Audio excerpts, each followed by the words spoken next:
Costco hitting all-time highs just this past week, and our next guest thinks it can go even higher.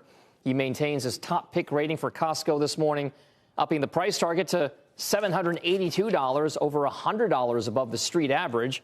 After meeting, by the way, with Costco's CFO and visiting some of the locations to channel check things himself. So joining us now to tell us what he's learned is Corey Tarlowe, equity analyst at Jefferies, covers many of these names. Corey, we wish you were here in office. You've been here before with us, but we'll forgive you for this particular infraction. Take us through why the power lunch for Costco is the $1.50 hot dog or $5 rotisserie chicken.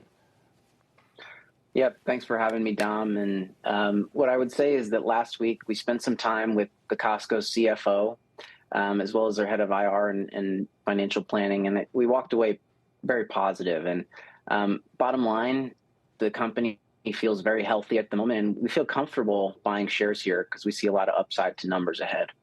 And it's really driven by traffic.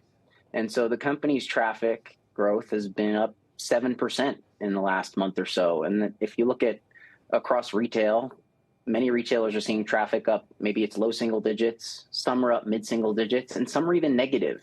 And so I think this is really a function of member growth. And the membership is now at 72 million with strong renewal rates that are now at all-time highs, 93%.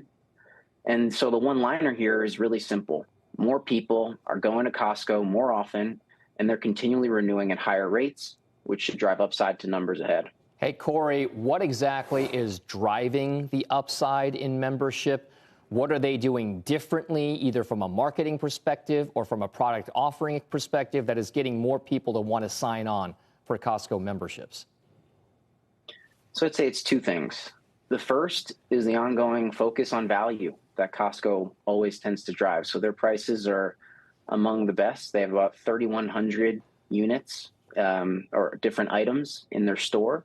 And often for those items, people know that they can get the best value for the price that they're paying.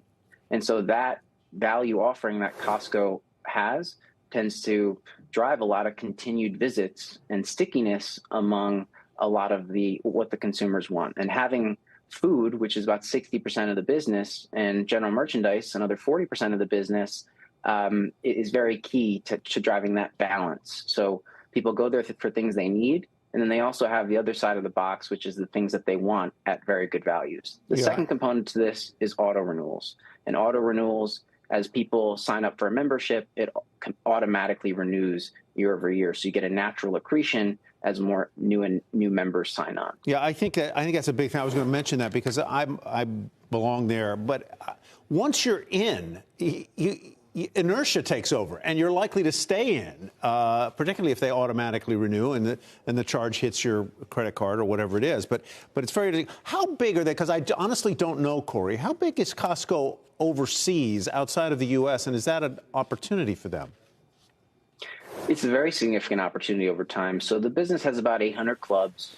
600 of those are domestically focused. And we spent a lot of time in my meeting with the CFO talking about the domestic opportunity because, frankly, most of the new openings of the 30 or so openings that they're going to be doing this year are going to be focused on domestic infill opportunities because the demand at some of these units that it has is just so strong, and they need to build new units to be able to alleviate some of the pressure on the existing units that are just performing at such a high level.